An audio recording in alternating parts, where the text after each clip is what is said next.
Ադրբեջանը Իրանին մեղադրում է ահաբեկչություն կազմակերպելու համար։ Ադրբեջանի պետական անվտանգության ծառայությունը հայտնում է, թե Իրանի իսլամական հեղափոխության պահապանների կորպուսի ծրագրած ահաբեկչական փորձեր են կանխվել։ Ըստ պաշտոնական հաղորդագրության, թիրախների թվում են եղել Բաքու-Թբիլիսի-Ջեյհան նավթամուղը, Իսրայելի դեսպանատունը և սինագոգը։ Իրանական կողմից որևէ արձագանք չկա Իրան-ադրբեջանական հարաբերությունները էլ ավելի շիկացնող այս պնդումներին։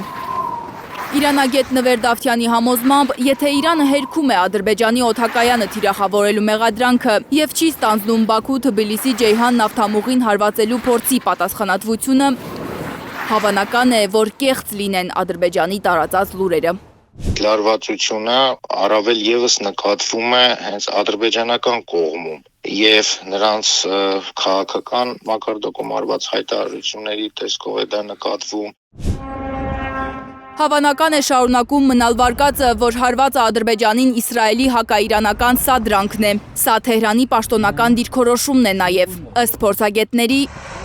Միացյալ Նահանգները և Իսրայելը փորձում են այս հակամարտության մեջ ներքաշել Իրանին ցամաքով կապված որևէ պետություն։ Հարմար տարբերակը Ադրբեջանն է։ Եթե Բաքուն ռազմական գործողություններ սկսի Թեհրանի դեմ, օգնություն կգնա նաև Թուրքիան։ Միայն այդպես կհաջողվի հյուծել Իրանը։ Արդյոք Թուրքիան դա կցանկանա կամ թույլ կտա կամ կմիանա դրան, դա ինչ-որ առումով կասկածելի է ՆԱՏՕ-ի անդամ երկրների ներգրավում Թուրքիային պաշտպանելու հարցում։ Իսկ դա արդեն կարող է եվրոպական երկրների համար թուլացնել ուկրաինական ճակատը։ Ես չեմ կարծում, որ եվրոպական երկրները կցանկանան, որպեսզի Թուրքիան ներքաշվի այս պատերազմի մեջ։ Իրանագետ Նվեր Դավթյանը հույս ունի, որ Իրանը թույլ չի տա ռազմական գործողություններ սադրել իր և Ադրբեջանի միջև։ Հակառակ դեպքում Հայաստանի համար ևս անվտանգային սպառնալիքներ կառաջանան։ Բացառված չէ, որ նման սցենարի պարագայում ցամաքային զորքերով աջակցության համար Թուրքիայի կողմից փորձ արվի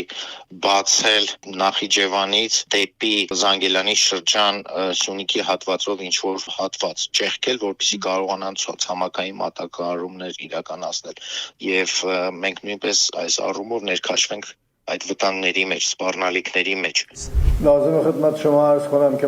Իրանի նախագահ Մասուդ Փեզեշքյանն այսօր իր ռուս գործընկերոջ Վլադիմիր Պուտինի հետ հեռախոսազրույցում է վստահեցրել, Իրանը չի հարվածել Ադրբեջանին։